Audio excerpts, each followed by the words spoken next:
तो हम कर रहे हैं नीट PYQ 2013 से लेकर 2024 तक में, और वो भी एनसीईआरटी के साथ में, यानी यहाँ पर जहाँ पर भी एनसीईआरटी से क्वेश्चन आया हुआ है तो मैं आपको साथ में एनसीईआरटी भी शो करूंगा। इससे पहले वाले चैप्टर नहीं देखे तो प्लेलिस्ट सेक्शन चेक कर लेना। तो चलिए स्टार्ट करते हैं। D&F ब्लॉक के अंदर नीट 2013 का क्वेश्चन है, which of the following statements about the interstitial compound is incorrect, यानी हमें बताना है कि इनमें से कौन सी स्टेटमेंट गलत है। They are much harder than the pure metal, they have higher melting point than the pure metal, they retain metallic conductivity and they are chemically reactive. तो क्या ये एनसीईआरटी में दिया हुआ है? बिल्कुल दिया हुआ है। आप देख सकते हो फॉर्मेशन ऑफ इंटरस्टिशियल कंपाउंड के अंदर ये जो 4 ऑप्शन लिखे हैं यहाँ पे, इसी टाइप से यहाँ से ये क्वेश्चन आया हुआ है। They have high melting point higher than those of the pure metal, they are very hard, some borides approach diamond in hardness, they retain metallic conductivity and they are chemically inert. यहां पर क्या लिखा हुआ है? Chemically inert है, but यहां पर क्या लिखा उन्होंने? They are chemically reactive. तो ये क्या हो गई? हमारी स्टेटमेंट गलत हो गई। तो आंसर क्या आ जाएगा? ऑप्शन डी आ जाएगा। यहां पर देख सकते हो interstitial compound are generally chemical, option D हमारा करेक्ट आंसर है। नेक्स्ट हमारा 2013 का क्वेश्चन है, which of the following lanthanoid ion is diamagnetic, यानी इनमें से कौन सा लेंथेनॉइड आयन जो है वो डायमैग्नेटिक है? Au+2, Yb+2, Ce+2 या फिर Sm+2। और यहाँ पर जो है वो सबके एटॉमिक नंबर भी दिए हुए हैं। बट क्या ये चीज़ एनसीईआरटी में दी हुई है? बिल्कुल दी हुई है। आप देख सकते हो जनरल करेक्टर वाला 8.5.4 में ये पैराग्राफ है, इसके नीचे वाली लाइन अगर देखोगे, the lanthanoid ion other than the, जो F0 टाइप है जैसे La+3 और Ce+4 and the F14 type जो कि आपका Yb+2 एंड Au+3 है, आर ऑल पैरामैग्नेटिक, यानी यहाँ पर एक्सेप्ट है, मतलब all the lanthanoid other than, मतलब ये जो 4 हमारे सामने जो लेंथेनॉइड दिए हुए हैं इनको छोड़कर बाकी सारे पैरामैग्नेटिक होते हैं। इसका मतलब ये 4 क्या है? हमारे सामने डायमैग्नेटिक है। और ये टाइप के क्वेश्चन रिपीट भी हुए हैं, आगे आपको पता भी चलेगा। तो यहाँ पर आप देख सकते हो ये चारों दिए हुए हैं, तो इनमें से जो Yb+2 है ये हमारा क्वेश्चन में भी है, तो ये क्या है? डायमैग्नेटिक है, नॉट अ पैरामैग्नेटिक। तो आंसर आ जाएगा ऑप्शन बी। यहाँ पर आप साफ साफ देख सकते हो, क्लियर है। और ये रहा, यहाँ पर सारे दिखा दिए गए हैं कि Yb+2 जो वो डायमैग्नेटिक है, बाकी सारे आपके पैरामैग्नेटिक है, ऑप्शन बी आ जाएगा। नेक्स्ट हमारा 2014 का क्वेश्चन है, the reaction of aqueous KMnO4 with H2O2 in acidic condition give, यानी अगर हमारे सामने KMnO4 रिएक्ट करता है पर ऑक्साइड से, तो H2O2 से एसिडिक कंडीशन के अंदर, तो यहाँ पर कौन से प्रोडक्ट है उनका फॉर्मेशन होगा। तो क्या ये चीज़ एनसीईआरटी में दी हुई है? बिल्कुल दी हुई है। बट ये जो चैप्टर है वो हमारा हाइड्रोजन वाला चैप्टर, आपको पहले बता दूं तो यहाँ पर ये वाला जो चैप्टर है ये एनसीईआरटी में हाइड्रोजन में दिया हुआ है। KMnO4 वगैरह यहाँ पर दिया हुआ है, तो इस वजह से यहाँ पर जो है इस क्वेश्चन को ले लिया था। Reducing action in acidic medium के अंदर आप देख सकते हो कि यहाँ पर KMnO4 है, ये MnO4- अगर यहाँ पे क्या लगा देता हूँ 6H+, यानी एसिडिक मीडियम है। H2O2 यहाँ पर जो रिएक्ट कर रहा है तो क्या बन रहा है? Mn+2 बन रहा है, H2O बन रहा है और 5 मॉलिक्यूल ऑफ ऑक्सीजन बन रहा है। तो Mn+2 H2 और 5 मॉलिक्यूल ऑफ ऑक्सीजन बन रहा है। तो यहाँ पर ऐसा कौन सा है? ऑक्सीजन और Mn+2, ये वाला हमारा ऑप्शन आ जाएगा। एक्चुअल में ये हाइड्रोजन वाला जो चैप्टर है वहां से आया हुआ क्वेश्चन है। आप देख सकते हो ऑप्शन बी है, जो सेम एज इट इज जो रिएक्शन मैंने आपको दिखाई है यही यहाँ पर लिखी हुई है। क्लियर हो गया? चलिए भैया नेक्स्ट क्वेश्चन देख लेते हैं। नेक्स्ट हमारा 2014 का क्वेश्चन है, reason of lanthanoid contraction is, यानी लेंथेनॉइड कॉन्ट्रैक्शन का रीजन बताना है क्या है? Negligible screening effect of F orbital, increasing nuclear charge, decreasing nuclear charge या फिर डिक्रीजिंग स्क्रीनिंग इफेक्ट। तो लेंथेनॉइड कॉन्ट्रैक्शन जो है, सबसे पहले आप देखिए यहाँ पर एक्सरसाइज का क्वेश्चन नंबर 8.7 है, what is lanthanoid contraction, what are the consequences of lanthanoid contraction. तो यहाँ पर आपसे पता है कि यहाँ पर ये इस टाइप से क्वेश्चन पूछा गया।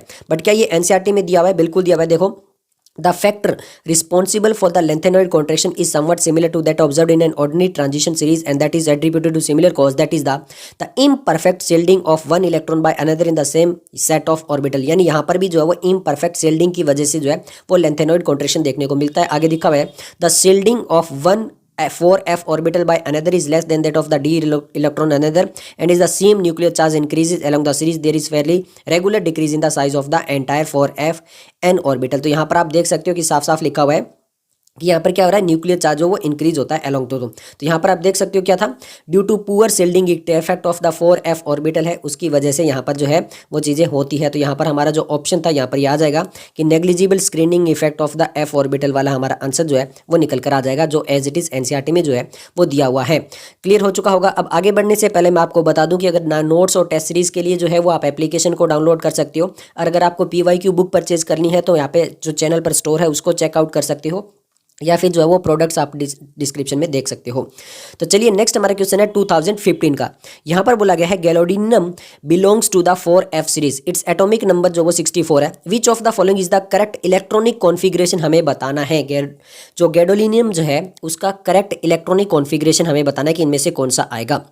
तो सिंपल है, देखो यहाँ पर टेबल 8.9 जो एनसीईआरटी है उस पे एज इट इज दिया हुआ है। जो यहाँ पर एटॉमिक नंबर 64 ये आपका रहा यहाँ पर जीडी 4f7 5d1 और 6s2, यानी आपको पता है कि जो हाफ फील्ड और फुल फील्ड वाला कंसेप्ट चलता है, तो 4f7 5d1 और यहाँ पर जो 6s2 है वो वाली यहाँ पर आ जाएगी। तो यहाँ पर ऐसे कौन सी है 4f7 5d, यहाँ पर ऑप्शन बी जो वो निकल कर आ जाएगा, जो कि एज इट इज एनसीईआरटी में दिया हुआ है। क्लियर है, ऑप्शन बी हमारा आ जाएगा। नेक्स्ट हमारा क्वेश्चन है 2015 में जो एग्जाम कैंसिल हो गया था, यहाँ पर बोला गया कि magnetic movement 2.84 bm is given by, इनमें से कौन सा मैग्नेटिक मूवमेंट जो है वो 2.84 देता है, Cr+2, CO कोबाल्ट+2, निकल+2 या फिर Ti+3। तो ये हमें बताना है। तो यहाँ पर सिंपल देखो, जो हमारे सामने मैग्नेटिक मूवमेंट है इसमें टेबल दी हुई है 8.7। तो यहाँ पर आप देख सकते हो कि सारे जो है वो हमारे सामने दिया हुआ है। तो जो निकल+2 है वो कितना निकाल रहा है 2.84 निकाल रहा है। कैलकुलेटेड है, अनपेयर्ड इलेक्ट्रॉन है, आपको फॉर्मूला आपको पता होना चाहिए कि कैसे निकालते हैं। तो n/n+2 में अंडर रूट करके निकालते हैं। तो यहाँ पर ये वाला फॉर्मूला लगता है। तो यहाँ से आप देख सकते हो कि 2.84 किसका है Ni+2 का है। तो 2.84 Ni+2 का है, दैट मीन्स ऑप्शन सी आ जाएगा। हमें कैलकुलेट भी नहीं करना है, क्योंकि ये टेबल जो आप आगे भी देखोगे बार बार आती है। तो इस टाइप से यहाँ पर इसको तो अच्छे से कर लेना। यहाँ पर हमने देख लिया, ऑप्शन सी आएगा सबका करके, यहाँ पे देख सकते हो। ये मैंने आपको फॉर्मूला जो था वो अभी बताया था, मैग्नेटिक मूवमेंट कैसे निकालते हैं। चलिए भैया, नेक्स्ट हमारा 2015 का एग्जाम जो कैंसिल हो गया था उसी से क्वेश्चन है, because of the lanthanoid contraction which of the following pair of animal elements have nearly same atomic radii, यानी इनमें से कौन से ऐसे एलिमेंट है जिनका सेम एटॉमिक रेडियई देखने को मिलता है, ZrHf, ZrTA, TI, ZR या फिर ZrNB। तो यहाँ पर क्या ये एनसीईआरटी में दिया हुआ, सबसे पहले देख लेते हैं। यहाँ पर देखो लिखा हुआ है the net result of the lanthanoid contraction, जो लेंथेनॉइड कॉन्ट्रैक्शन होता है उसकी वजह से क्या होता है, is that the second and the third d series exhibit similar radii. और यहाँ पर क्या लिखा है ZR जिसका 160 पिकोमीटर होता है और HF का कितना होता है 159 पिकोमीटर होता है, लगभग सेम होता है, and have very similar physical and chemical properties much more than the expected on the basis of usual family relationship. तो यहाँ पर देख सकते हो कि यहाँ पर इन्होंने बताया कि फिजिकल और केमिकल प्रॉपर्टीज ही ज्यादातर सेम मिलती है, किसकी, ZR एंड HF की। तो यहाँ पर आप देख सकते हो ZR HF जो होगा वो यहाँ पर जो वो नियरली सेम रेडियस होता है, उसका रीजन भी यहाँ पर बता दिया है। तो आंसर आ जाएगा ऑप्शन ए। नेक्स्ट क्वेश्चन है हमारा नीट 2016 फेज 1 का, इलेक्ट्रॉनिक कॉन्फ़िगरेशन पूछी हमें यूरोपियम की और गैडोलिनियम की और टर्बियम की। तो यहाँ से हमसे इलेक्ट्रॉनिक कॉन्फ़िगरेशन पूछिए कि इन तीनों की जो है वो कौन सी होगी। अब सिंपल है, क्या ये एनसीईआरटी में दिया हुआ है, ये तो बिल्कुल साफ साफ दिया हुआ है। टेबल 8.9 में यहाँ पर देख सकते हो 63, 64, 65, और यहाँ पर देख सकते हो जो 63 है उसकी है F7 6s2, और यहाँ पर जो गैडोलिनियम है उसकी जो है यहाँ पर जो है वो F7 5d1 6s2 है, और सीधा जो है फिर टर्बियम की जो है वो 4f9 और 6s2 है। तो यहाँ पर इस टाइप से हमें याद रखना पड़ेगा। तो यहाँ पर देख सकते हो सबसे पहले यहाँ पर जो गैडोलिनियम है उसकी हमारे पास में D1s2 वाली है, क्लियर है। तो यहाँ पर ये DS1 वाली तो यहाँ पर सॉरी हो गए, बट F8 जो है वो यहाँ पर नहीं है, F8 वाला जो है जिनोनियम का ये नहीं है। तो ये वाला ऑप्शन भी हट गया, ये वाला भी हट गया, फिर हमारे पास में ये दो ऑप्शन रह गए। उसके बाद में देखते हैं तो यहाँ पर जो हमारे पास में यूरोपियम है, यूरोपियम में भी D1 नहीं है, तो हमारे पास में ये वाली जो इलेक्ट्रॉनिक कॉन्फ़िगरेशन थी ऑप्शन बी वाली। तो यहाँ पे हमारा आंसर क्या आ जाएगा, ऑप्शन बी आ जाएगा। क्लियर है। नेक्स्ट क्वेश्चन देख लेते हैं, नीट 2016 फेज 2 का है, which one of the following statements related to lanthanons is incorrect. तो लेंथेनॉन्स के लिए पूछा कि कौन सी स्टेटमेंट इनकरेक्ट है, europium shows +2 oxidation state, the basicity decrease as the ionic radius decrease from Pr to Lu, और feature all the lanthanons are much more reactive than the aluminium, या फिर Ce+4 solution are widely used as oxidising agent in volumetric analysis. तो हमें incorrect statement बताना है। तो इनकरेक्टमेंट के लिए पहले देखते हैं कि क्या एनसीईआरटी में दिया हुआ है। तो यहाँ पर देखिए लिखा है, in their chemical behavior in general the earlier member of the series are quite reactive similar to calcium but with increased atomic number they behave more like aluminium। तो यहाँ पर सिंपल यहाँ पर बताया गया कि ये ज़्यादातर जो है वो बिहेव करते हैं एल्यूमिनियम की तरह। पहले जो वो स्टार्टिंग के जो एलिमेंट है वो रिएक्टिव है। अब आगे देखते हैं यहाँ पर क्या बोला है, the first few member of the lanthanoid series are quite reactive almost calcium, however with the increase atomic number ये behaviour become similar to aluminium. ये सेम एनसीईआरटी की लाइन जो है वो कॉपी पेस्ट की गई है। तो यहाँ पर आंसर क्या आ जाएगा, the all the lanthanoids are much more reactive than the aluminium, ये बोला गया, बट वो एल्यूमिनियम जितने रिएक्टिव नहीं होते हैं। यहाँ पर बोला कि एल्यूमिनियम से ज़्यादा रिएक्टिव होते हैं। तो ये लाइन यहाँ पर साफ साफ लिखा है कि वो सिमिलर टू कैल्शियम होते हैं, और जहाँ पे बाद में जो वो एल्यूमिनियम जितने हो सकते हैं बिहेव करते हैं एल्यूमिनियम जैसे। तो ये इन्होंने गलत लिख दिया था।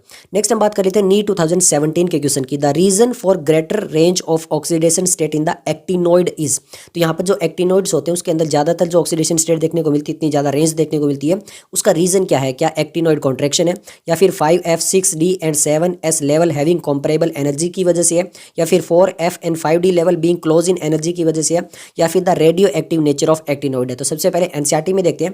तो एनसीईआरटी में देख सकते हो यहाँ पे ऑक्सीडेशन स्टेट लिखा है। तो यहाँ पर देखो there is a greater range of oxidation state which is in a part attribute to the fact that the 5F6D and 7S level are of comparable energies। Non oxidation state of actinoid जो है वो यहाँ पर दी हुई है। तो साफ साफ एनसीईआरटी की लाइन जो है वो कॉपी पेस्ट की गई है। तो यहाँ से आपका आंसर आ जाना चाहिए कि 5F6D एंड 7S जो है उनकी कंपेरेबल एनर्जी है, तो उस वजह से यहाँ पर इतनी ज़्यादा ऑक्सीडेशन स्टेट देखने को मिलती है। तो ऑप्शन आ जाएगा ऑप्शन बी, यहाँ पर आपको बता दिया है। नेक्स्ट हमारा नी 2017 का क्वेश्चन है। Name the gas that can readily decolourise acidified KMnO4 solution. यानी हमें वो गैस का नाम बताना है जो डीकलराइज कर जाता है एसिडिफाइड KMnO4 के साथ में। तो ये पी ब्लॉक जो हमारा पहले वाला चैप्टर था, पी ब्लॉक, वहां पर दिया हुआ है। देखो, when moist sulphur dioxide behave as a reducing agent, for example it convert iron 3 ions to iron 2 ions and decolourises acidified potassium permanganate. तो यहाँ पर आप देख सकते हो जो डीकलराइज करने में कौन हेल्प करता है? Sulphur dioxide. ये साफ साफ लिखा हुआ है। तो सल्फर डाइऑक्साइड क्या होती है? SO2 गैस होती है। तो सिंपल है, यहाँ से हमारी गैस कौन सी निकल कर आ जाएगी? SO2 आ जाएगी। एक्चुअल में ये जो क्वेश्चन है वो यहाँ पर पी ब्लॉक वाले से आता है एनसीईआरटी के अकॉर्डिंग। यहाँ पर दिखा सकते हैं, हमने पूरा सॉल्यूशन आपके सामने है। नेक्स्ट हमारा नी 2018 का क्वेश्चन है। Which one of the following ion exhibit d transition and paramagnetics as well. यानी डी ट्रांजिशन होना चाहिए, इसके अलावा इनमें से कौन सा जो है वो पैरामैग्नेटिक बिहेवियर शो करता है? तो क्या ये एनसीईआरटी में दिया हुआ है? बिल्कुल दिया हुआ है। यहाँ पे देख सकते हो ये वाला जो ग्रीन कलर के अंदर है MnO4-2 the manganate and permanganate. यहाँ पर बोल दिया है द मैग्नेट और permanganate ions are tetrahedral. The pi bonding take place by overlap of p orbital of oxygen with d orbital of the manganese. The green manganate is paramagnetic. तो यहाँ पे ये जो ग्रीन मैग्नेट है ये कौन सी है? MnO4- है। यहाँ पर आपका सोल्यूशन देखो, ये Mn, ये 4 हो गए और ये -2 हो गया। इस पर magnet because one of unpaired electron, but जो यहाँ पर magnet is diamagnet due to the. तो यहाँ पर जो पर मैग्नेट है वो क्या है? डायमैग्नेटिक है। तो यहाँ पर ये चीज़ आपके सामने लिखा हुआ है। तो यहाँ से आपका समझ में आ जाना चाहिए, सारे डायमैग्नेटिक है, एक ही जो है वो पर मैग्नेटिक है। कौन सा? MnO4-। तो ये भी चीज़ यहाँ पे साफ साफ लिखी गई है। तो हमारे क्या आ जाएगा? MnO4- वाला 2- वाला। तो ये हमारा आंसर आ जाएगा ऑप्शन डी। क्लियर है?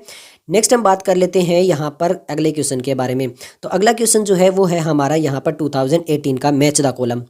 Match the metal ion given in column with the spin magnetic movement of the ion given in column 2। यानी यहाँ पर कोबाल्ट +3, क्रोमियम +3, आयरन +3 और निकल +2 जो है, इनमें हमें बताना है कि इसका किसका कितना कितना निकल कर आएगा। सबसे पहले मैं आपको फॉर्मूला बता चुका हूँ कि म्यू इक्वल टू कैसे कहते हैं? n/n+2 में अंडर रूट कर लेते हैं, और जो n है वो नंबर ऑफ अनपेयर्ड इलेक्ट्रॉन होगा, मतलब कितने अनपेयर्ड इलेक्ट्रॉन है उसके अकॉर्डिंग होगा। सबसे पहले एनसीईआरटी में देख लेते हैं। ये यहाँ पर मैच द कॉलम करके ऑप्शन बताना है। तो मैंने आपको फॉर्मूला बता दिया। यहाँ पर mu equal to under root unpair, यहाँ पे लिखा है n is the number of unpaired electron. ये साफ साफ एनसीईआरटी में दिया हुआ है। और बोर मैग्नेटॉन बोलते हैं उसको, जो BM जो वैल्यू आती है। अब यहाँ पे देख सकते हो, यहाँ पर जो है वो 3d3 जो है क्रोमियम के अंदर यहाँ पर दिया गया है। तो सबसे पहले में इनकी इलेक्ट्रॉनिक कॉन्फ़िगरेशन देख रहे हैं। अगर हमें इलेक्ट्रॉनिक कॉन्फ़िगरेशन समझ में आ गई ना, तो इसमें ये समझ में आ जाएगा सबसे पहले कि इसके नंबर ऑफ जो इलेक्ट्रॉन है, जो नंबर ऑफ अनपेयर्ड इलेक्ट्रॉन है वो कितने हैं। तो 3d3 के अंदर तो 3 हो गए, और यहाँ पे Fe+3 के अंदर जो d5 आ रहा है, इसका मतलब क्या हो गया? यहाँ पर 5 जो हो गए वो वाले हो गए। और यहाँ पर CO कोबाल्ट +3 के अंदर जो वो d6 है, इसका मतलब क्या हो गया? टोटल 4 ही इलेक्ट्रॉन हमारे पास में बचे हैं। तो ये चीज़ हमें सबसे पहले यहाँ पे पता होना चाहिए। Mn में जो है वो 4 है, तो ये वाला जो वैल्यू है वो फिर हम पुट कर लेंगे। तो सिंपल है, देखो यहाँ पर जो हमने बताया था उसके अकॉर्डिंग जो है इलेक्ट्रॉनिक कॉन्फ़िगरेशन के अंदर जो कोबाल्ट था उसके अंदर हमारे पास में कितने थे? 4 थे। 4 थे तो कितना आ जाएगा? √24। जो हमारे पास में क्रोमियम +3 था उसमें 3 थे, तो यहाँ पर आ जाएगा √15। उसके बाद में Fe+3 में टोटल 5 थे, मैंने आपको बताया था, तो यहाँ पे आ जाएगा सबसे ज़्यादा √35। और उसके बाद में Ni+ निकल के अंदर जो थे टोटल 2 थे, तो ये आ जाएगा √8 BM। ये चीज़ क्लियर होगी। यहाँ पे एनसीईआरटी के अकॉर्डिंग और इलेक्ट्रॉनिक कॉन्फ़िगरेशन वगैरह दी हुई थी, तो उसके अकॉर्डिंग निकाल लेंगे। तो सबसे जो हमारा पहले CO जो कोबाल्ट +3 है उसके अंदर कितना निकल कर आया था? उसके अंदर आया था √24। क्रोमियम +3 के अंदर कितना निकल कर आया था? √15 निकल कर आया था। Fe+3 में सबसे ज़्यादा निकल कर आया था, दैट इज़ द √35। और निकल के अंदर सबसे ज़्यादा कम निकल के आया था, दैट इज़ द √8। तो हमारा किसके ज़्यादा जा रहा है? पहला जा रहा है 4 के साथ में, फिर 5 के साथ में, फिर 2 के साथ में, फिर 1 के साथ में, मतलब 4 5 2 1 हमारा आंसर आना चाहिए। तो 4 5 2 1 वाला देख लेते हैं। तो 4 यहाँ पे सबसे पहले यहाँ पे 4 है, फिर 5 एक में ही है, तो 4 5 2 1 यानी ऑप्शन ए जो है वो यहाँ पर हमारा आंसर निकल कर आ जाएगा। तो ये आपने देखा था, यहाँ पे ऑप्शन ए दिया हुआ है। नेक्स्ट हमारा 2019 का क्वेश्चन आ चुका है। The manganate and permanganate ion are tetrahedral due to, जो मैग्नेट आयन होता है और पर मैग्नेटेट आयन जो होता है ये टेट्राहेड्रल होते हैं, ऐसा क्यों होता है? The pi bonding involve overlap of d orbital of the oxygen with the d orbital of manganese, या फिर the pi bonding involve overlap of p orbital of oxygen with d orbital of manganese, या फिर there is no pi bonding, या फिर the pi bonding involve overlap of p orbital of oxygen with the p orbital of manganese. तो ये same paragraph मैंने अभी आपको NCERT में दिखाया था, बट दोबारा से यहाँ पर देख लो, ये सेम ही पैराग्राफ है। द मैग्नेट और पर मैग्नेट आयन हमारा बताते हैं, इसमें आगे लिखा है the pi bonding take place by overlap of p orbital of oxygen and d orbital of manganese. तो पी ऑर्बिटल ऑफ जो है वो ऑक्सीजन है और d orbital of the manganese है। तो इस टाइप का ऑप्शन कौन सा है हमारे पास में? ऑप्शन बी है। तो यहाँ से हमारा आंसर जो साफ साफ निकल कर आ जाएगा। नेक्स्ट हमारा जो क्वेश्चन है वो ओडिशा स्टेट के लिए जो अलग से एग्जाम हुआ था 2019 में, उसका क्वेश्चन है व्हेन न्यूट्रल और faintly alkaline KMnO4 is treated with potassium iodide the iodide ion is converted into. यानी इन्होंने बोला है कि जो न्यूट्रल या फिर फ्रेंडली एल्कलाइन KMnO4 के साथ में अगर हम पोटेशियम आयोडाइड जो उसको करेंगे तो जो आयोडाइड आयन है वो किसके अंदर कन्वर्ट हो जाता है, वो हमें बताना है। I2 में, IO4- के अंदर, IO3- के अंदर, या फिर IO- के अंदर। तो सबसे पहले देखते हैं कि क्या ये एनसीईआरटी में दिया हुआ है? बिल्कुल दिया हुआ है, ये दिखा हुआ है, देखो इन न्यूट्रल और फ्रेंडली एल्कलाइन सॉल्यूशन के अंदर जो हमारा KMnO4 है वो notable reaction is oxidation of iodide to तो क्या बनता है? IO3- बन रहा है। तो हमारे सामने क्या आ जाएगा? IO3- वाला आ जाएगा। तो ये हमारे ऑप्शन सी जो है वो निकल कर आ जाएगा, जो कि साफ साफ एनसीईआरटी में दिया हुआ है। नेक्स्ट हम बात कर लेते हैं नीट 2020 के अंदर। The calculated spin only magnetic movement of chromium ion हमें बताना है। सेम वो फॉर्मूला है जो मैंने आपको बताया था कि √ में n/n+2 और n जो है वो नंबर ऑफ अनपेयर्ड इलेक्ट्रॉन है। बट यहाँ पर देखिए क्रोमियम+2 में हमसे पूछा कितना है, तो यहाँ पर बता दूं बहुत सारे ऐसे एलिमेंट है, ये टेबल याद कर लेना 8.7, जिसके अंदर बहुत सारे एलिमेंट के कैलकुलेट नहीं करे, डायरेक्टली जो है वो दिए हुए हैं। तो क्रोमियम+2 के अंदर कितना है? 4.90 है। तो यहाँ पर सिंपल 4.90 कौन सा हो गया? हमारा ऑप्शन बी आ गया। तो ये तो एज इट इज टेबल से कॉपी पेस्ट किया गया है। अब हम बात कर लेते हैं, यहाँ पे हमने बता दिया था, फॉर्मूला बता दिया था, सॉल्यूशन आपके सामने है। नेक्स्ट हमारा नीट 2020 का क्वेश्चन है आइडेंटिफाई द इनकरेक्ट स्टेटमेंट। यहाँ पर हमें इनकरेक्ट स्टेटमेंट बतानी है। क्रोमियम+2 जो वहाँ पे बोला गया कि D4 is a stronger reducing agent than Fe+2 D6 in the water. आगे बोला है the transition metal and their compound are known for their catalytic activity due to their ability to adopt multiple oxidation state and to form complexes. Option C बोला गया कि interstitial compound are those that are formed when the small atom like hydrogen, carbon and nitrogen are trapped inside the crystal lattice of the metal. And option D बोला गया है the oxidation state of chromium in CrO4- and Cr2O7- are not the same. इन्होंने ये चीज बोली है। अब हमें बताना है कि इनकरेक्ट स्टेटमेंट कौन सी है। सबसे पहले बता दूं सारी स्टेटमेंट जो वो एनसीईआरटी में लिखी हुई है। यहाँ पे देखो orange crystal of potassium dichromate are crystalline, the chromate and dichromate are interconvertible in aqueous solution depending upon the pH of the solution. The oxidation state of chromium in chromate and dichromate are the same. साफ साफ लिखा हुआ है। अब आप पूछोगे कि chromate और डाइक्रोमेट में, तो यहाँ पे आपका दिखा हुआ है, ये देखो CrO4- और Cr2O7। बट इन्होंने क्या बोला था ऑप्शन के अंदर कि यहाँ पर ये देखो लिखा था स्ट्रक्चर ऑफ क्रोमेट आयन क्या दिया गया है? CrO4- एंड डाइक्रोमेट का क्या दिया गया है? Cr2O7-2। तो ये साफ साफ दे दिया गया। और इन्होंने क्या बोल दिया कि the oxidation state of chromium और एंड जो डाइक्रोमेट है वो नोट सेम। ये गलत है, नोट नहीं आता यहाँ पे। अगर सेम होता तो ये सही होती, तो ये हमारी स्टेटमेंट गलत होगी। तो आंसर आ जाएगा हमारे पास में ऑप्शन डी। नेक्स्ट हमारे सामने एक और क्वेश्चन है। यहाँ पर है match the element column 1 in that is the column 2। Copper, fluorine, silicon और सर्मेनियम, ये हमें बताना है। सबसे पहले देख लेते हैं कि क्या एनसीईआरटी में दिया हुआ है। सबसे पहले यहाँ पर देखो, यहाँ पे बोला गया कि कॉपर क्या है? एक ट्रांजिशन मेटल सीरीज है। तो कॉपर और टाइटेनियम ये सब किस में बिलोंग करते हैं? ट्रांजिशन मेटल के अंदर बिलोंग करते हैं। तो कॉपर हमारा किसके अंदर आ जाएगा? ट्रांजिशन के अंदर। इसके अलावा देखो example 8.10 name a member of lanthanoid series which is well known to exhibit +4 oxidation state. तो लेंथेनॉइड के अंदर हमारा क्या आता है? सेरियम आता है। तो यहाँ पर ये चीज आज की दो चीजें क्लियर हो चुकी है। नेक्स्ट हम बात करते हैं तीसरे एलिमेंट के बारे में। तीसरा है फ्लोरीन। फ्लोरीन में आगे लिखा हुआ है the halogen are highly reactive non metallic element. तो यहाँ पर हमारे सामने तीन तो मैंने आपको साफ साफ एनसीईआरटी में दिखा दिए। जो कॉपर था वो क्या था? हमारा ट्रांजिशन मेटल था। जो फ्लोरीन था वो हमारे सामने क्या था? नॉन मेटल था। और उसके बाद में जो सिलिकॉन है वो हमारे साथ में क्या आ जाएगा? मेटलॉइड आ जाएगा। और सेरमियम क्या था? हमारा लेंथेनॉइड था। तो ए जो है वो हमारा सेकंड के साथ जा रहा है। ए सेकंड के साथ में हमारे पास में दो ऑप्शन जा रहे हैं। बी हमारा फर्स्ट के साथ जा रहा है और सी जो है वो हमारा फोर्थ के साथ और डी थर्ड के साथ। तो हमारा ऑप्शन जो यहाँ पे निकल रहा है वो ऑप्शन बी निकल रहा है। तो यहाँ पे आपको चीज़ें समझ में आ चुकी होगी और सारे एनसीईआरटी में से दिखा दिए हैं। तो ऑप्शन बी जो है वो हमारा चला जाएगा। नेक्स्ट हम बात कर लेते हैं जो 2020 में कोविड जो हो गया था उस टाइम पे दोबारा से जो अलग से एग्जाम हुआ था उसका क्वेश्चन है, identify the incorrect statement from the following. हमें इनकरेक्ट स्टेटमेंट बताना है वापिस से। इन्होंने बोला lanthanoid reveal only +3 oxidation state. आगे बोला the lanthanoid are other than the F0 type and F14 type are all paramagnetic.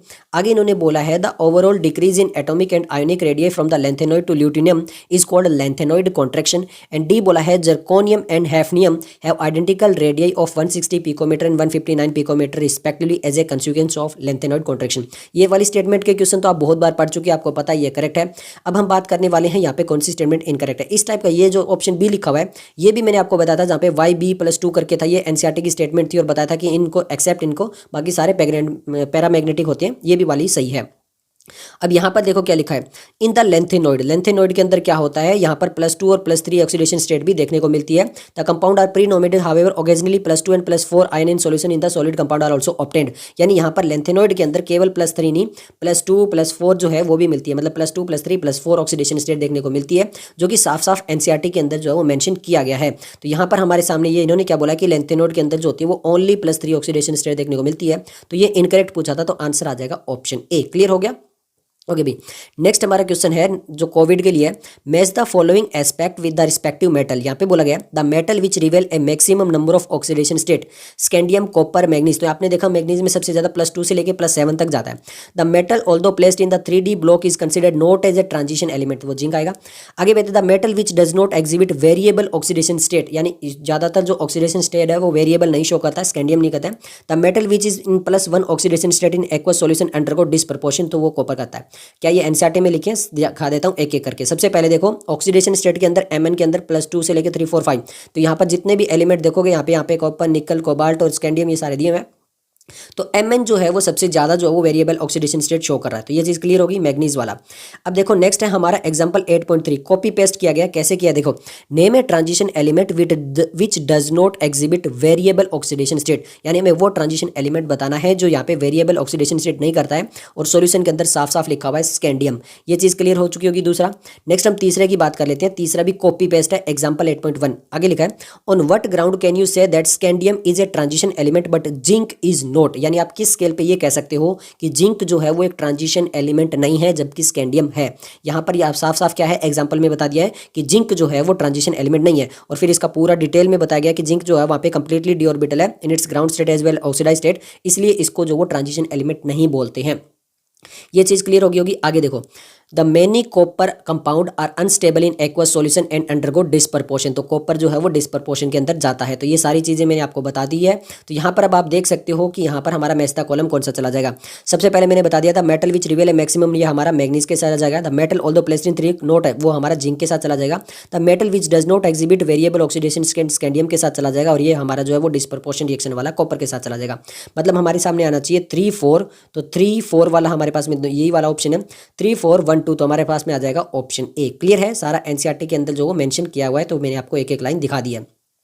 Next हमारा 2021 का है, जर्कोनियम एंड हैफनियम जो है यहाँ पे इन्होंने बताया है similar atomic and ionic radius because of diagonal lanthanoid contraction having similar chemical properties belonging to the same group. ये पहले भी आपने देखा था 2020 के अंदर भी इसे लाइन आई थी, उससे पहले भी क्वेश्चन आ चुका है, तो अब आपको आसानी से समझ में आ जाना चाहिए। और इसका रीजन क्या है, यहाँ पर साफ साफ the almost identical radius of zirconium hafnium is consequence of lanthanoid contraction. तो यहाँ पर क्या जाएगा, लेंथेनॉइड कॉन्ट्रैक्शन वाला जो है वो आंसर आपके सामने है option B.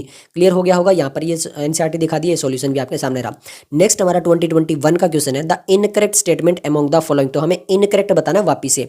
Most of the trivalent lanthanoid ion are colourless in the solid state. आगे बोला lanthanoid are good conductor of heat and electricity, actinoid are highly reactive metal specially when the finely divide, actinoid contraction is greater for the element to element for the lanthanoid contraction.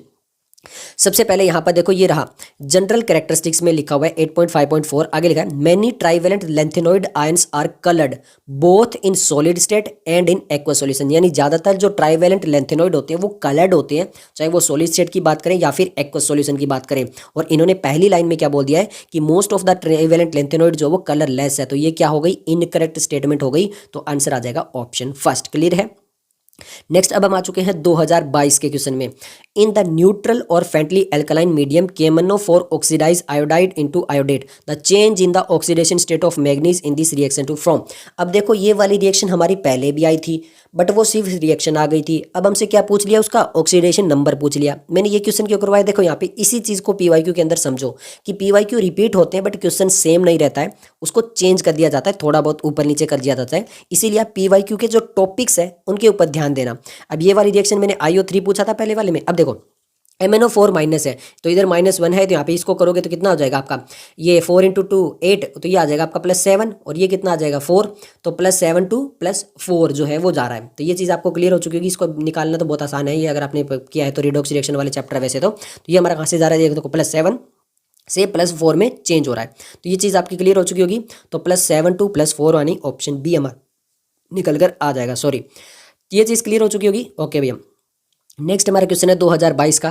The gadolinium has a low value of third ionisation enthalpy. अब आपने एक चीज़ देखी होगी, जो gadolinium है इसको पकड़ रखा है इन्होंने, बहुत जगह इसके इलेक्ट्रॉनिक कॉन्फिगरेशन पूछी है, कभी कुछ कभी कुछ कभी कुछ। तो ये एलिमेंट आपको यहाँ पे समझ में आना जाना चाहिए कि ये ज़्यादा इंपॉर्टेंट है।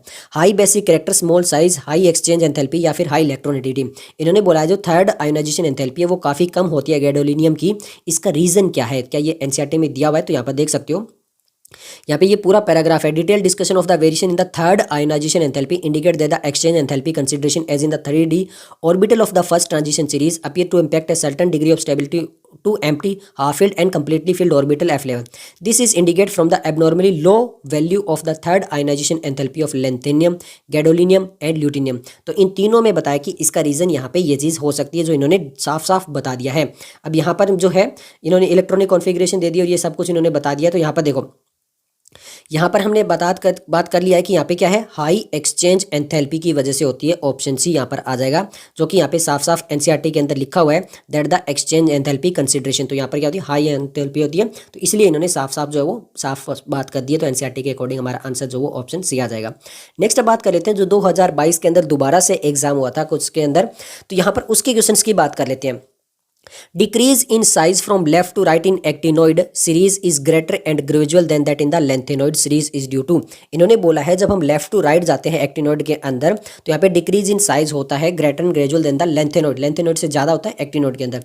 इसका रीज़न क्या है, 5f orbital have great shielding effect, 4f orbital are penultimate, या फिर यहाँ पे 4f orbital have great shielding effect, या फिर यहाँ पे बोला है 5f orbital have poor shielding effect. तो इसमें क्या चीज़ होती है, ग्रेटर होता है शिल्डिंग इफेक्ट या पुअर होता है, और ग्रेटर होता है तो किस में होता है, 5 में या 4 में। तो यहाँ पर देख सकते हो, यहाँ पर है आयोनिक साइज, साफ साफ लिखा है यहाँ पे देखो, the general trend in lanthanoid is observable in the actinoid as well, there is a gradual decrease in the size of atoms in the ions across the series, this may be refer to as actinoid contraction like lanthanoid contraction, the contraction is however greater from element to element in this series resulting from poor shielding effect of 5f electron. तो यहाँ पे poor shielding होती है, not great, और किससे होती है, 5f electron से होती है। तो यहाँ पे क्या आ जाएगा, पुअर शिल्डिंग इफेक्ट आ जाएगा, किससे, 5f ऑर्बिटल से। साफ साफ इन्होंने NCERT में बोल दिया, तो वही हमारा आंसर आ जाएगा।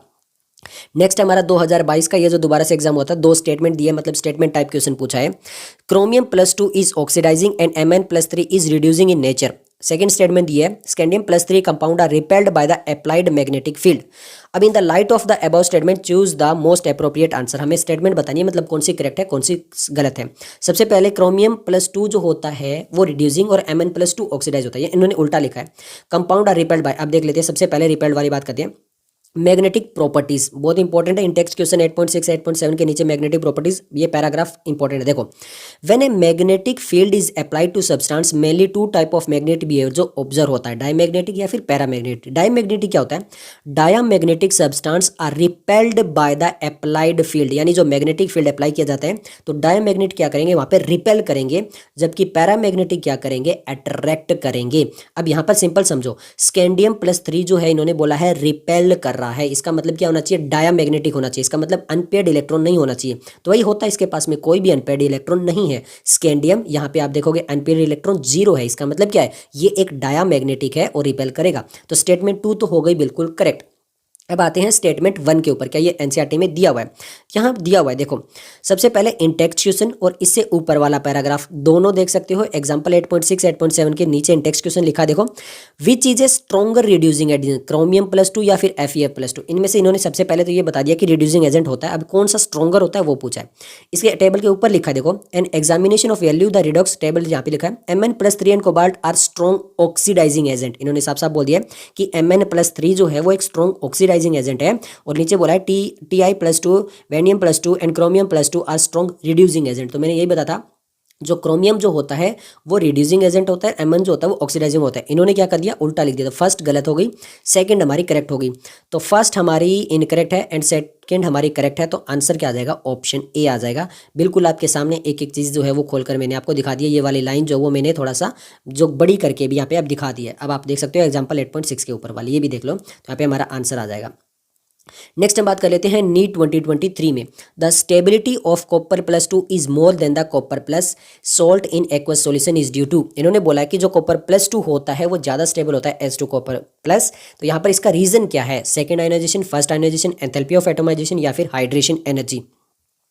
देख लेते हैं, साफ साफ दिया हुआ है एनसीईआरटी के अंदर, the stability of copper rather than copper+ is due to the match of the more negative hydration enthalpy of copper than copper+, which more than the compensate for the second hydration of the copper. तो यहाँ पर मोर negative hydration enthalpy है। तो यहाँ पर reason क्या है, hydration जो एंथैल्पी, हाइड्रेशन जो एनर्जी है वो यहाँ पर रीजन है। और यहाँ पर देख सकते हो द ग्रेटर स्टेबिलिटी जो एनसीईआरटी की लाइन है वही कॉपी पेस्ट की गई है। तो यहाँ पर हमारा हाइड्रेशन एनर्जी वाला आंसर आ जाएगा। क्लियर है। तो यहाँ पे हमारा एनसीईआरटी से आया 2023 का क्वेश्चन है। 2023 का ही एक और क्वेश्चन है, which of the following statements are incorrect. मतलब हमें दो स्टेटमेंट यहाँ पर ऐसी देखनी है जो इनकरेक्ट है। All the transition metal except scandium forms MO oxide which are ionic. इन्होंने बोला कि जितने भी ट्रांजिशन मेटल होते हैं एक्सेप्ट स्कैंडियम, वो यहाँ पर जो है वो MO ऑक्साइड आयोनिक होते हैं। सेकेंड है, the highest oxidation state number corresponding to the group number in the transition metal oxide is attained in scandium 2O3 to Mn2O7। आगे बोला है the basic character increase from V2O3 to V2O4 to V2O5। यानी जैसे जैसे हम oxygen बढ़ा रहे हैं तो इन्होंने बोला कि बेसिक कैरेक्टर इंक्रीज होते हैं। आगे बोला है V2O4 dissolve in acid to give VO4 3- salt. आगे बोला है क्रोमियम ऑक्साइड जो होता है इज बेसिक बट Cr2O3 जो होता है वो एम्फोटेरिक होता है। तो क्या ये एनसीईआरटी में दिए हुए पूरा का पूरा पैराग्राफ आपके सामने है। जो पोटेशियम डाइक्रोमेट यानी K2Cr2O7 है उससे पहले वाला पूरा पैराग्राफ आप देख सकते हो। क्लियर है। अब यहाँ पे देखो द Mn2O7 गिव्स HMnO4, यहाँ पे क्रोमियम गिव्स, यहाँ पे ये इन्होंने बोल दिया V2 is however the amphoteric through the acidic it gives VO4 3- well as VO+-। ये तो हो गया। अब आगे देखो, in vanadium there is gradual change from basic V2O3 to less basic. मतलब यहाँ पे उन्होंने तो बोला था कि जो V2O3 V2O4 V2O5 करेंगे वहाँ बेसिसिटी इंक्रीज होगी, बट यहाँ पे उल्टा हो रहा है। यहाँ पे जो बेसिक है V2O3 उससे लेस बेसिक है V2O4 और एम्फोटेरिक है V2O5। ये चीज़ क्लियर होगी। तो ये भी हमारा यहाँ पे जो गलत हो गया। आगे देखो, V2O4 dissolve in acid to give VO2 plus salt. अगर V2O4 को एसिड में डिजोल्व करते हैं तो VO2 प्लस आयन देता है, नोट है VO4 3- देता है। अब ये कब देता है, V2O5 को अगर हम रिएक्ट करें एल्कलाइन के साथ में तो हमें VO4 3- मिलेगा, और अगर एसिड के साथ करें तो VO4 प्लस मिलेगा। The well characteristic CRO is basic and Cr2O3 is amphoteric. तो मतलब ये पूरा पैराग्राफ जो दिया हुआ है ये यहाँ पर आया हुआ है। क्लियर है। और स्कैंडियम वाली लाइन जो ऊपर लिखी है Sc2O3 एंड MnO2, यहाँ पर ये इन्होंने पूरा जो है वो लाइन यहीं से आया हुआ, मतलब ये पूरा पैराग्राफ जो है वो इन्होंने यहाँ से दिया हुआ है। क्लियर है। तो अब हमारी गलत कौन सी होगी, पहली तो बेसिक कैरेक्टर जो इंक्रीज होते हैं ये हमारी गलत होगी। V2O4 डिजोल्व इन एसिड तो VO4+2 आयन देता है, नोट VO4 3, ये भी गलत होगी। तो COD जो है वो गलत हो गई। तो आंसर आ जाएगा ऑप्शन डी। मैंने आपको एनसीईआरटी में साफ साफ दिखा दिया है। नेक्स्ट हम बात कर रहे थे यहाँ पर, ये देखो ये जो मैंने आपको बताया था एक और यहाँ पे जो हाई all the metal except scandium form MO oxide which are ionic, ये पूरा यहाँ पे लिखा हुआ है SCO2O3 वाला MnO2 हायर ऑक्सीडेशन, ये वाली स्टेटमेंट भी यहाँ पे लिखी हुई है। नेक्स्ट अब हमारे सामने क्वेश्चन है 2023 का, और ये है मणिपुर स्टेट के लिए जो अलग से एग्जाम हुआ था उसका क्वेश्चन है। और यहाँ पर मैं आपको बता दूं एसेसन रीजन पूछा गया। एसेसन में बोला गया कि ionisation enthalpies of early actinoid are lower than of the early lanthanoid. इन्होंने बोला है जो अर्ली एक्टिनोइड होते हैं उसके आयनाइजेशन एंथैल्पी कम होती है एज कम्पेयर टू लेंथेनोइड। आगे बोला है electrons are entering 5f orbital in actinoid which experience greater shielding from the nuclear charge. इन्होंने बोला कि जो 5f ऑर्बिटल के अंदर आ रहे हैं तो वहाँ पे शिल्डिंग इफेक्ट ज़्यादा देखने को मिलता है। तो हमसे हमें एसेसन और रीजन क्या ये एनसीईआरटी में दिया हुआ है, तो यहाँ पर दिया हुआ है साफ साफ एज इट इज। देखो, in the evident from the behavior of all the actinoid that the ionization ability of early actinoid तो not accurate known but are lower than of the early lanthanoid। ये तो statement यहाँ पे clear हो गई। अब इसका रीजन भी आगे लिखा है, this is quite reasonable since it is of to be expected that the when 5f orbital are beginning to be occupied they will penetrate less into the inner orbital of electron, the 5f electron will therefore be more effectively shielding from the nuclear charge than of the 4f electron corresponding to the lanthanoid। यानी यहाँ पर ये जो paragraph है इसी से एसेसन reason बनाया गया है। एसेसन करेक्ट है, रीजन करेक्ट है, करेक्ट एक्सप्लेनेशन बिल्कुल सही है। तो both A and R true है और R is the correct explanation of A, तो आंसर आ जाएगा ऑप्शन फर्स्ट। तो ये था मणिपुर स्टेट के लिए जो अलग से एग्जाम होता है उसका, और मैंने आपको बता दिया है। नेक्स्ट क्वेश्चन है 2023 में जो मणिपुर के लिए होता, विच of the following is correctly match. यहाँ पे हमें बताना कि करेक्टली, ये उन्होंने बोला कि ये सारे के सारे बेसिक ऑक्साइड है, न्यूट्रल है, एसिडिक है, और इन्होंने बोला एम्फोटेरिक है। तो हमें बताना है कि वैसे तो यहाँ पर ये जो है ये पी ब्लॉक से आया हुआ है। अब आप देख सकते हो आपके सामने लिखा है एज ए जनरल रूल। तो सबसे पहले यहाँ पे देखो एसिडिक ऑक्साइड दिया, तो SO2 यहाँ पे आप देख सकते हो SO2 Cl2O7 CO2 और N2O5 ये सारे एसिडिक ऑक्साइड है। आगे लिखा only non metal oxide are acidic but oxide of some metal in higher oxidation state acidic character. और Mn2O7 जो है वो भी क्या है हमारे सामने एक एसिडिक ऑक्साइड है। तो ये भी हमें याद रखना है, क्रोमियम O3 और V2O5। तो यहाँ पर देखो मैं आपको बताता हूँ Mn2O5 SCO5 और जो TO3 है वो सारे के सारे तीनों के तीनों एसिडिक ऑक्साइड है। अब आप कहोगे TeO3 तो आपने दिखाया नहीं, तो यहाँ पर जो है वो TeO3 देख लेते हैं। यहाँ पर लिखा है देखो SO3 SCO3 TO3 both type of oxide are acidic in nature. तो TO3 भी क्या हो गया, एसिडिक हो गया, साफ साफ मैंने एनसीईआरटी में दिखा दिया है। ओके भैया, नेक्स्ट हमारे सामने है अब 2024 का क्वेश्चन है the pair of lanthanoid ion which are diamagnetic. तो यहाँ पर हमें जो है वो डायमैग्नेटिक बताने इन चारों में से कौन सा है। और ये हमने क्वेश्चन पहले किया था, पहले लाइन दिखाई थी, वहीं से एज इट इज आया हुआ है। देखो the lanthanoid I other than the F0 and F14। मैंने बताया था ना, तीसरी बार ये क्वेश्चन आ रहा है, बट आप टॉपिक अच्छे से क्या करो क्योंकि इस बार इन्होंने चेंज कर दिया, ये वाला ले लिया YB+2 और CE+4 वाला ले लिया। तो YB+2 और CE+4 वाला यानी हमारे पास में ऑप्शन सी वाला जो है वो डायमैग्नेटिक है। तो ये चीज़ आपको याद रखनी पड़ेगी, मैंने आपको दिखा दिया, टॉपिक वही रहता है, उससे क्वेश्चन अलग अलग टाइप से हो जाता है। नेक्स्ट हम बात कर लेते हैं, ये हमारे पास में 2024 का ही है the E0 value of Mn+3 Mn2 couple is more positive than of the Chromium+3 Chromium+2 और Fe+3 due to the change of. तो यहाँ पर हमसे बताएं कि ये किस रीजन से हुआ है। अब आपको बताता हूँ एग्जाम्पल 8.7 कॉपी पेस्ट है। क्या है, कॉपी पेस्ट है, देख सकते हो।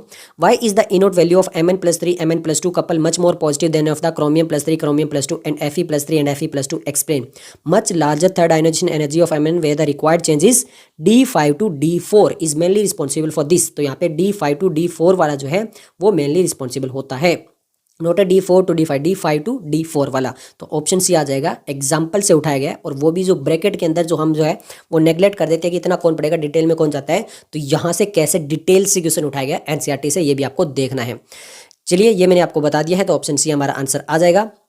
नेक्स्ट हमारा क्वेश्चन है spin only magnetic movement is same for which of the following ion. इन्होंने बताया है कि हमसे कौन सा मैग्नेटिक मूवमेंट सब में सेम रहेगा, Ti+3 में, Chromium+2 में, Manganese+2 में, Iron+2 में, Scandium+3 के अंदर। तो मैंने आपको एक टेबल दिखाई थी, यहाँ पे ये रहा, देखो मैंने कहा था ना ये टेबल से कई बार है। Scandium+3 में तो 0 होता है, किस में सेम रहेगा, तो Chromium+2 में कितना है 4.90, Fe+2 में कितना है 4.90, Mn+2 में कितना है 5.92, Ti+3 में कितना है 1.73। दोनों सेम किस में, क्रोमियम और Iron+2 के अंदर है। तो क्रोमियम और Iron+2 यानी BOD वाला, तो BOD कौन सा हो गया हमारा, ऑप्शन सी हो गया। टॉपिक वही रहा, क्वेश्चन कैसे चेंज कर दिया गया आपके सामने है, ये हमारा ऑप्शन सी आ जाएगा। ये हमारा जो क्वेश्चन है जो 2024 में दोबारा से एग्जाम हुआ था उसका क्वेश्चन है, जो हमारा रीनीट हुआ था उसके लिए क्वेश्चन है the oxidation state note shown by Mn in the given reaction. ये वाली रिएक्शन अगर आपको याद है तो हमारा हाँ MnO4-2 plus H+ ion 2MnO4- and MnO2 plus 2H2O। तो हमसे पूछा है कि इनमें से कौन सा जो मैग्नीज है वो कौन सी ऑक्सीडेशन स्टेट नहीं शो करेगा। सबसे पहले इसको देखो, तो 4 × 2 - 2 हमारा प्लस में 6, तो +6 आएगा। यहाँ पर ये वाला तो +6 शो कर रहा है, तो +6 आ गया। ये वाला कितना हो गया 4 × 2 8, ये हमारा +7 शो कर रहा है, तो ये वाला हो गया। ये कितना कर रहा है 4 कर रहा है, ये वाला हमारा 4 कर रहा है, ये हमारा 7 कर रहा है, ये कर रहा है 6। तो 4 6 7 ये तीनों तो यहाँ पे शो हो रहे हैं, बट 2 और 3 वाला शो नहीं हो रहा, मतलब बी और ई वाला शो नहीं हो रहा है। तो बी और ई वाला आंसर आ जाएगा। क्या ये इक्वेशन एनसीईआरटी में दी हुई है, बिल्कुल दी हुई है। पोटेशियम पर मैग्नेट के अंदर ये रहा MnO4-2, इसको एसिडिक मीडियम के अंदर करते हैं तो MnO4- MnO2 + 2H2 as it is ये रिएक्शन दी हुई है। बस यहाँ पे हमसे रिडॉक्स रिएक्शन वाला क्वेश्चन जो वो पूछ लिया कि इनका ऑक्सीडेशन नंबर क्या आएगा, बता दिया +6 +7 +4 आ रहा है, तो आंसर आ जाएगा ऑप्शन 4। इतना ही था, बाय।